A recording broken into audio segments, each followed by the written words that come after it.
주신 이 5월 달에 그 속에서 누리는 우리들은 정말 하나님의 사랑을 알고 있는지 다시 한번 점검해 볼 수 있게 해주시고, 그 속에서 하나님의 사랑을 누리지 못하고 행복을 누리지 못한다면 무엇 때문인가를 점검해 보면서 정말 하나님의 은혜를 만끽하고 감격하고 누릴 수 있는 성령이 충만한 사람들이 되어지기를 소원하며 이 시간 말씀 앞에 서기 원합니다. 하나님, 코로나19로 말미암아서 다 같이 함께 예배당에 나오지 못하고 있는 우리 믿음의 형제들 어디에 있든지 기억하여 주시옵소서. 가정에 있든지 직장에 있든지 병상에 있든지 하나님께서 저들을 어루만져 주시고 이 상황들이 속히 회복되어져서 함께 예배하는 날이 속히 이르게 하여 주시옵소서. 주께서 이 시간도 말씀에 귀를 기울일 수 있도록 주변 환경도 다스려 주시고 하나님의 큰 은혜를 함께 나누면서 하나님의 영광 가운데로 들어갈 수 있도록 인도하실 때 악한 마귀 권세 틈타지 못하도록 우리 하나님 도우시고 역사해 주시옵소서. 예수님 이름으로 기도하옵나이다. 아멘. 아멘. 할렐루야. 5월 가정의 달, 어느덧 하순이 됐습니다. 참 세월이 얼마나 빠른지 모르겠어요. 그죠? 그동안 우리는 인간관계 속에 담아주신 하나님의 은혜를 이렇게 묵상을 해왔습니다. 그 속에서 우리 하나님과 자기 백성과의 관계를 묵상했죠. 자녀들의 입장에서 보는 가정, 부모들의 입장에서 보는 자녀들, 그리고 스승과 제자라는 관계 속에서 하나님과 우리와의 관계, 어떤 관계들을 맺고 있는가. 새벽에 제가 묵상하는 새벽 그 시편 속에서 한 편을 가져온다 그러면 시편 128편에 행복을 얻는 길도 있었습니다. 수고의 열매를 얻을 때 행복하며 자녀가 번성할 때 행복하고 가정이 화목할 때 행복하다 말씀을 드렸고, 이러한 행복이 우리의 것이 되게 해달라고 기도하자 그랬습니다. 사람들이 이 땅을 살아가면서 모두 행복하고 싶어 하죠. 그래서 참 벌써 오래됐습니다. 제가 이렇게 신학교를 졸업하고 그 젊은 시절 전국에 전도하러 다니자 그래서 우리 동기들끼리 모여서 지구촌 전도협회를 구성하면서 전도지를 만들 때 행복의 길이라고 하는 전도지를 만들면서 그림 전도지를 만들었어요. 거기에 행복을 추구하는 사람들의 그 사진들을 이렇게 넣고 그림을 보여주면서 이제 행복하기를 원합니다. 이렇게 얘기를 했는데 거기에 넣었던 그림이 바로 이런 것들이었어요. 사람들이 결혼하는 이유, 행복을 위해서죠. 아이를 낳고 양육하는 것, 행복하기 위해서죠. 안정된 직장을 얻고 열심히 공부하는 것, 돈을 버는 것 다 행복을 얻기 위함이죠. 그렇죠? 그렇습니다. 우리가 지금 신앙생활하고 있는 것도 다 행복하기 위해서죠. 사람들의 모든 행동에는 행복하기 원하는 동기가 담겨져 있는 거예요. 그런데 우리가 살아가는 삶의 현장을 한번 돌이켜보면요, 그렇게 행복을 원하지만 사람들은 정작 행복하지 못하다라는 생각을 하고 살아요. 물론 지금 우리가 사는 삶의 환경은요, 몇십 년 전과 비교를 해도 훨씬 좋아졌죠. 가정마다 웬만한 가전제품들을 다 갖추고 살아요. 참, 추우면 따뜻하게 하는 거, 또 더우면 또 시원하게 살 수 있는 거. 요즘 배고파서 허덕이는 사람들 볼 수 없고요. 아프면 금방 병원에 가서 치료를 받을 수 있어요. 우리는 그 어떤 때보다 훌륭한 이런 행복의 기반을 갖추고 살고 있어요. 그럼에도 불구하고 현대인들은 이전 사람들보다 행복 지수가 점점 떨어져 가요. 그 속에 하나님의 사람들은 어떨까요? 성도들은 이 땅에 살아가면서 하나님의 영광을 위해 살고 하나님의 뜻을 이루면서 하나님과 동행하면서 하나님과 함께하는 삶, 하나님의 일꾼으로 쓰임받는 삶. 그런데 한번 물어볼까요? 여러분 행복하십니까? 우리 대답 한번 해볼까요? 우리 대답하고 살까요? 할렐루야! 행복하십니까? 옆구리 찔러서 절밖에 마음 열고 함께 이렇게 예배했으면 좋겠어요. 사람들이 행복하다고 말하기가 좀 그렇다 그래요. 왜 그럴까? 사람들 자기 인생들을 살펴보면 다람쥐가 쳇바퀴 돌듯 한다라고 비유를 하고 있어요. 인생의 그 반복이라는 것, 하루의 삶을 보면 끊임없이 반복하는 거예요. 그죠?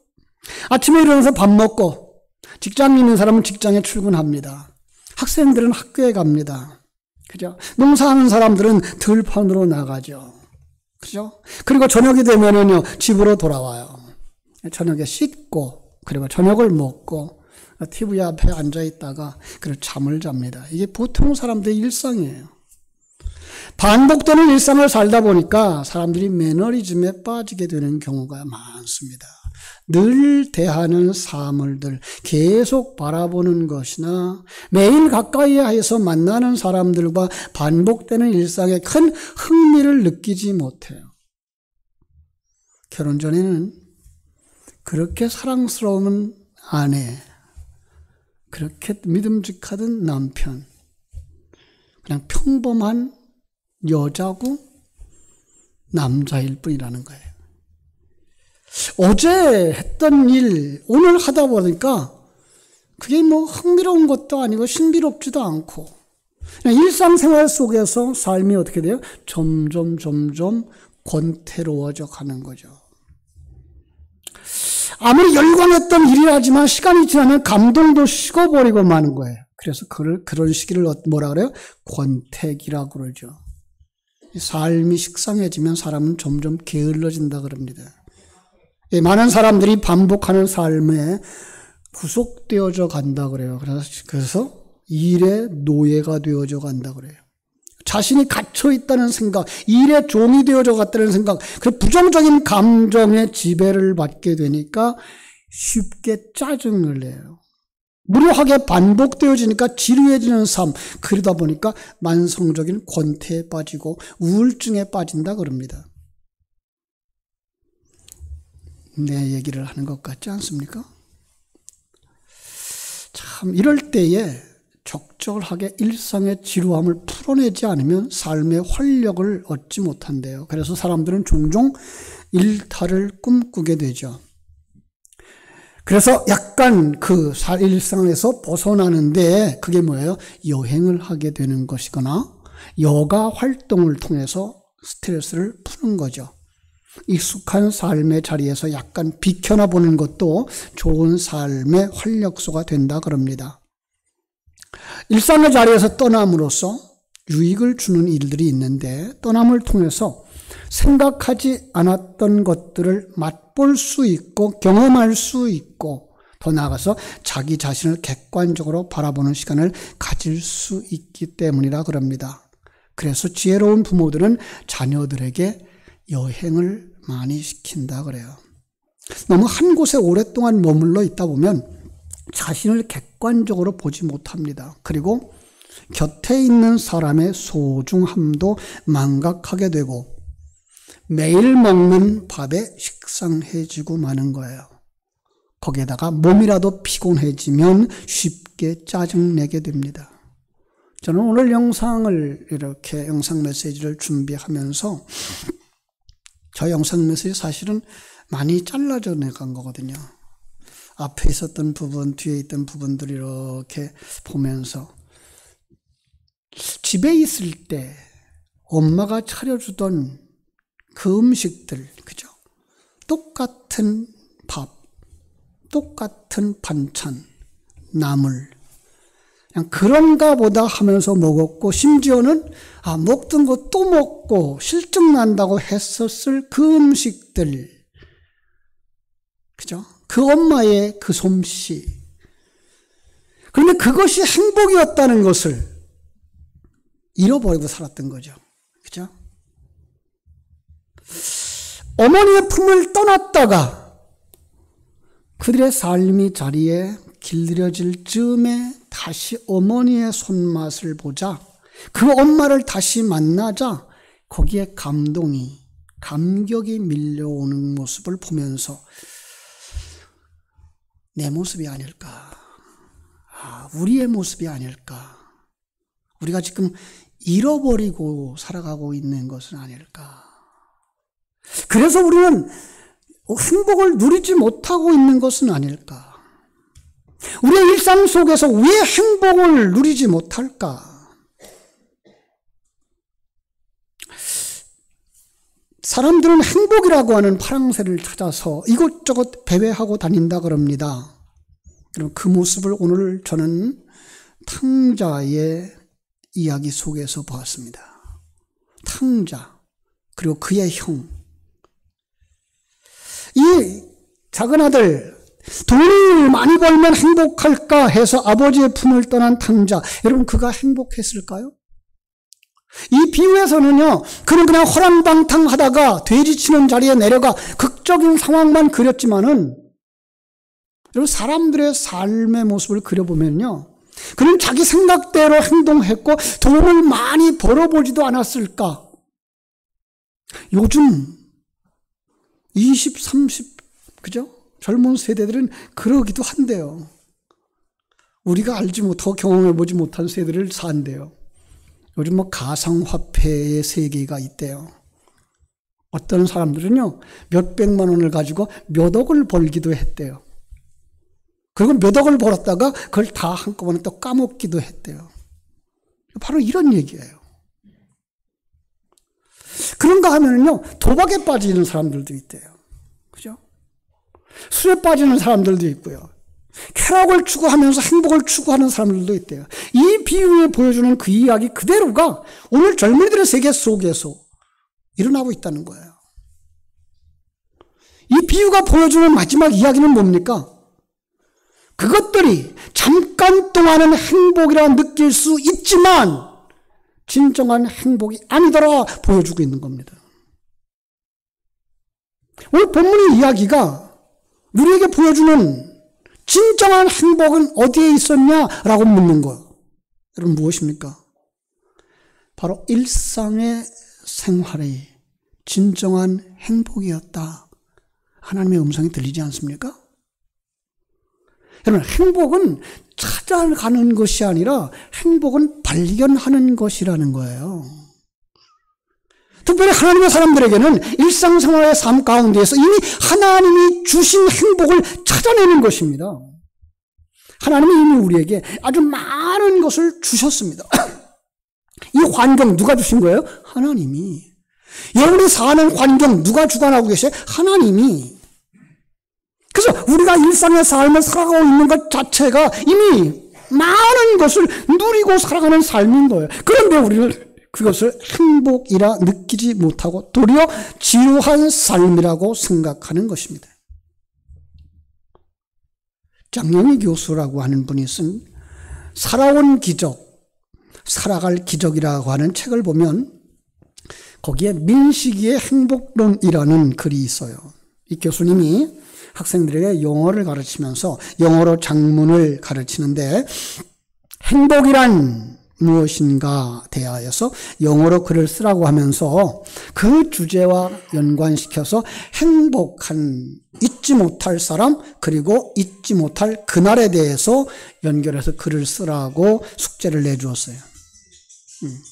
그중에 김민식이라는 학생이 내가 행복의 교훈을 배운 잊지 못할 그날이라고 하는 제목의 글을 썼는데 내용인즉슨 사람들이 내게 언제 행복을 느끼냐고 물으면 나는 화장실에 갈 때.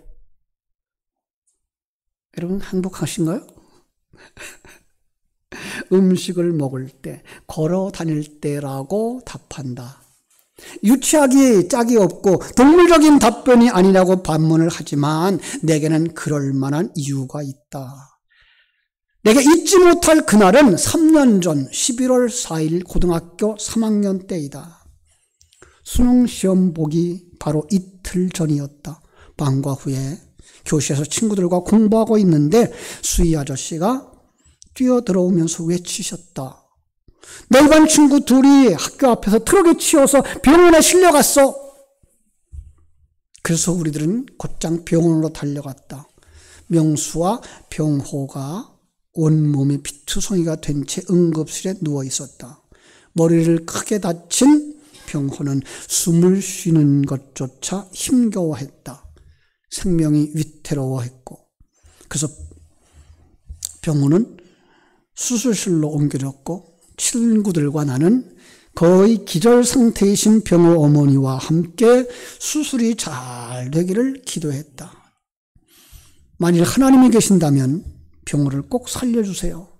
제가 수시험을 아주 못 봐서 대학에 떨어져도 좋으니까 내 친구 병호를 살려주세요. 당시 그것은 내가 친구를 위해 해줄 수 있는 최대의 희생이라고 생각했다. 얼마간의 시간이 흘렀을까? 드디어 수술을 집도하신 의사 선생님이 나오셨다. 그런데 아무 말도 안 하셨지만 표정이 병호의 죽음을 암시하는 것 같았다. 순간적인 정적이 흘렀다.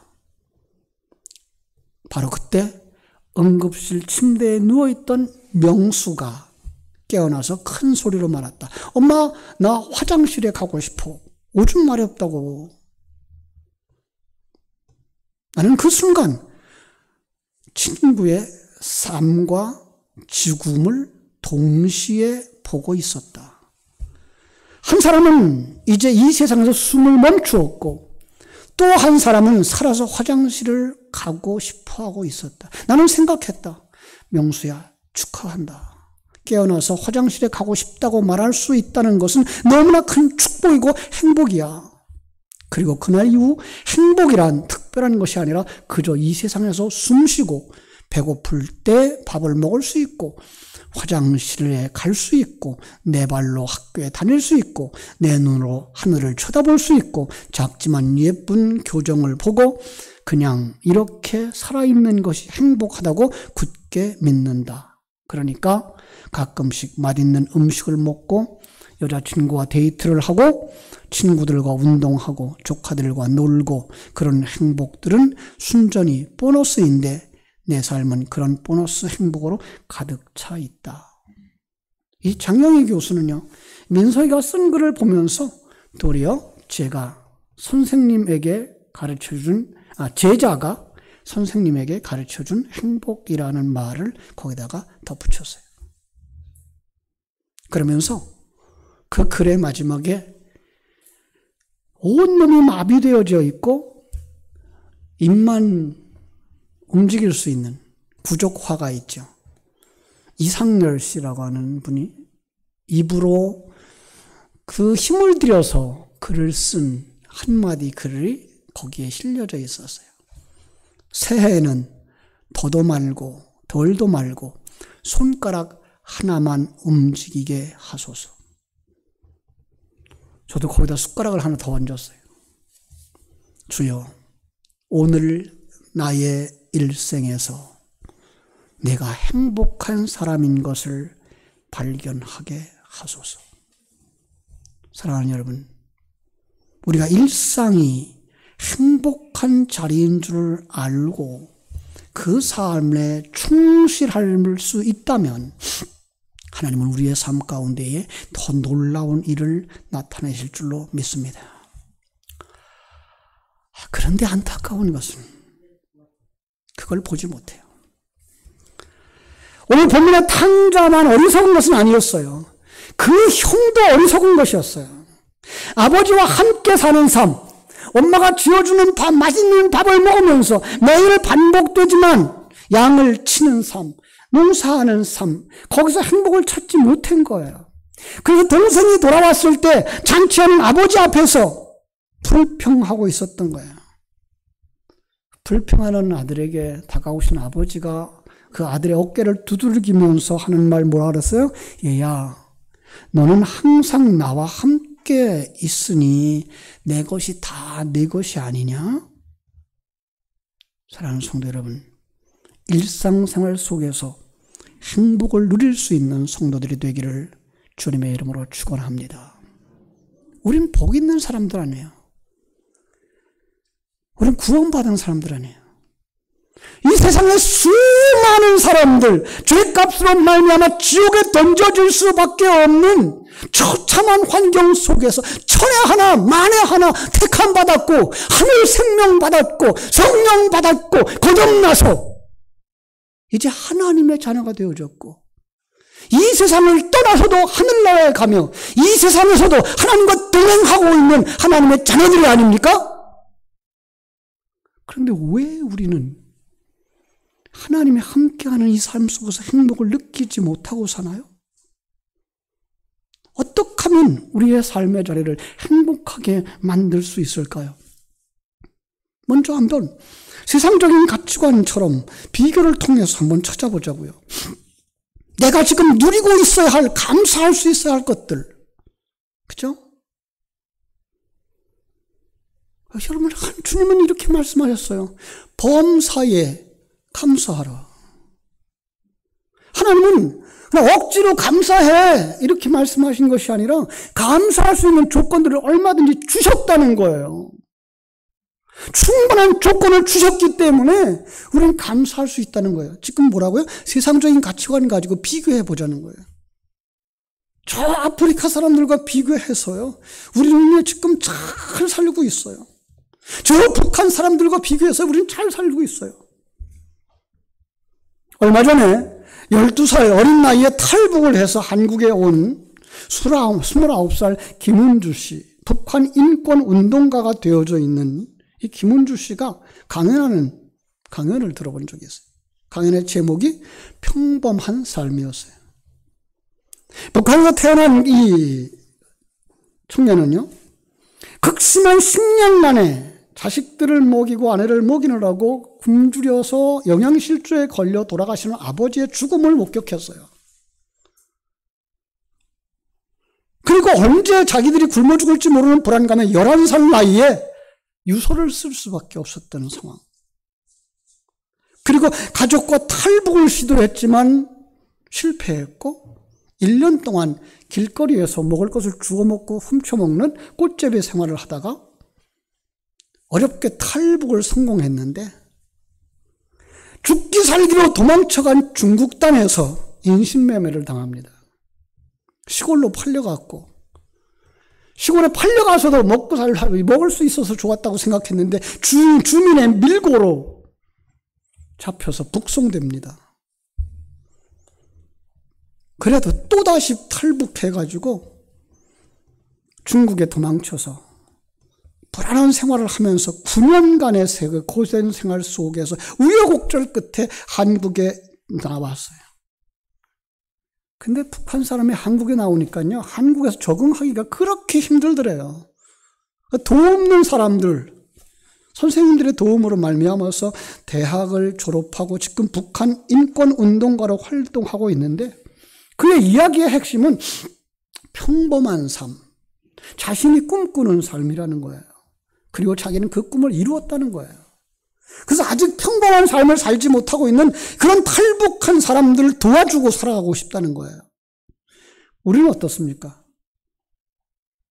그가 꿈꾸고 있는 평범한 삶을 다 살고 있는 거예요. 그가 목숨 걸고 추구하고 있는 삶을 우리는 모두가 다 살고 있는 거예요. 그런데 그걸 느끼지 못하고 있는 거예요. 우리는 이미 가지고 있는데 불구하고, 누리고 있는데도 불구하고 그걸 느끼지 못하는, 보지 못하는 소경이고 듣지 못하는 귀머거리고 느끼지 못하는 문둥병자들이라는 거예요. 사랑하는 여러분, 우리가 우리의 삶의 현장 속에서 이걸 느끼지 못한다면, 누리지 못한다면 이 예배가 끝나기 전에 하나님 앞에 이렇게 기도했으면 좋겠습니다. 하나님, 내 눈을 열어주옵소서. 내가 얼마나 행복한 사람인가를 보게 하옵소서. 하나님, 내가 얼마나 행복한 사람인가를 느끼게 하옵소서. 우리는 정말 이렇게 예배할 수 있고 찬송할 수 있는 것 자체가 얼마나 감사한 일인지 알아야 됩니다. 우리 교회만 해도 그래요. 예배하고 싶은데 예배당에 나오지 못하는 어른들이, 성도들이 얼마나 많은지 몰라요. 이 땅에 예배당에 나오고 싶어도 못 나오는 사람들이 얼마나 많은지 몰라요. 우리가 살아가는 이 평범한 삶에 대한 감사가 있을 때 우린 더 충만하고 더 풍성하고 더 은혜 있고 더 능력 있는 삶이 주어질 줄로 믿습니다. 우리가 이걸 회복하려고 그러면 이걸 아셔야 돼요. 일상의 삶이 결국 미래의 삶을 만든다는 생각을 가지고 살아가야 되는 거예요. 우리의 일생의 삶이 미래를 만든다는 거예요. 여러분, 우리가 지금 주님과 함께하는 삶, 이 구원의 삶의 행복을 누리지 못한다면 우리를 천국으로 옮겨놔도 천국에서 행복하지 못할지도 모른다는 거예요. 왜 그렇죠? 지금 하나님이 우리와 함께하고 계셔요. 어둠에서 건져내 주셨어요. 악한 마귀 권세 가운데 지키고 보호하셔요. 여기서 행복을 느끼지 못한다면 이보다 더 나은 환경에 들어가도 거기서 행복을 느끼지 못한다는 거예요. 왜냐하면 지금 내가 살고 있는 이 일상도 과거의 결과이기 때문에 그렇다는 거예요. 여러분, 이 땅 가운데 수많은 사람들에게 그 공통적인 비전이 뭡니까? 꿈을 꾸라는 거죠. 그래서 이 수많은 학생들과 젊은이들에게 꿈을 꾸라고 말하고 그들은 꿈을 꿉니다. 하지만 꿈을 꾼다고 다 이루어지던가요? 꿈을 꾸는데 이루어지는 거, 어떤 사람은 이루어지지 않습니다. 차이가 뭘까요? 꿈을 꾸는데, 똑같은 꿈을 꾸는데 어떤 사람은 이루어지고 어떤 사람은 이루어지지 않습니다. 마태복음 25장으로 가볼까요? 열처녀의 비유가 나오죠. 신랑을 맞으러 나간 열처녀. 똑같이 밤중까지 기다렸어요. 신랑이 오자 다섯 처녀는 신랑을 만나서 그 장식자리로 들어갔고, 이 다섯 처녀는 신랑이 왔는데도 불구하고 신랑과 함께 장식자리에 들어가지 못하고 어두운 데로 쫓겨났어요. 왜 그랬어요? 준비하지 않았기 때문에 그런 거예요. 그죠? 꿈을 이루기 위해서는 준비했느냐, 준비하지 않았느냐의 차이가 엄청난 거예요. 그러니까 꿈을 이루기 위해서는 일상부터가 다른 거예요. 꿈을 이루기 위해서는 날마다 생각하고 행동하는 거예요. 이루고자 하는 그 꿈을 향해 날마다 전진해 나갈 때 그 일상이 때로는 힘들어도 행복한 거예요. 하지만 꿈이 있다고 하면서 준비하지 않는 사람은 그 일상의 삶을 그냥 흘려보내는 거예요. 도전하지 않는 거예요. 실행하지 않는 거예요. 자, 여기서 우리는 탕자의 모습으로 가보겠습니다. 탕자에게는요, 엄청난 충격적 상황에 던져지게 됩니다. 부잣집 막내 아들로 자라난 그였어요. 그런데 그가 던져진 자리가 어디예요? 유대인들이 부정하다고 말하는 돼지우리. 돼지우리가에 가서 돼지들과 같이 잠자요. 돼지들이 먹는 것들로 배를 채우고 있어요. 그런데 그 순간 그가 정신을 번쩍 차리게 됩니다. 여기 있다가 내가 죽어 죽겠구나. 여러분, 우리가 감각 없이 살다가 지옥에 떨어질 수 있어요. 우리가 코로나19를 만났을 때 여기서 우리가 감각 없이 살다가는요, 그냥 지옥에 떨어질 수 있어요. 이스라엘 백성들 가운데에 전쟁의 포화 속에서, 바벨론 포로 속에서 하나님이 기회를 주셔요. 거기서 정신 번쩍 차린 사람은 돌아가는 거예요. 살아나는 거예요. 그런데 정신을 차리지 못한 사람은 거기서 그냥 줄여 죽는 거예요. 아버지 집으로 돌아가야 되겠다. 꿈을 꾸는 거예요. 천국으로 가야 되겠다. 꿈을 꾸는 거예요. 여러분, 우리 하늘 생명 받은 하나님의 백성들, 하나님의 자녀들입니다. 이제 우리 어떻게 해야 될까요? 천국으로 돌아가야죠. 어떻게 해야 돼요? 준비해야죠. 실천해야죠. 시행해야죠.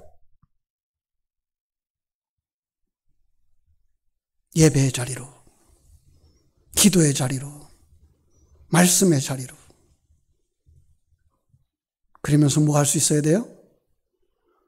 일상의 생활 속에서 그걸 누릴 수 있어야 돼요.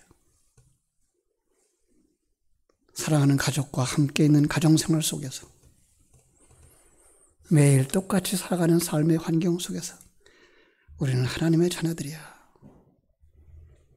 우리는 하나님의 사랑아들이야. 하나님 우리와 함께 하시는 거야. 하나님이 우리를 은혜 가운데로 인도하시는 거야.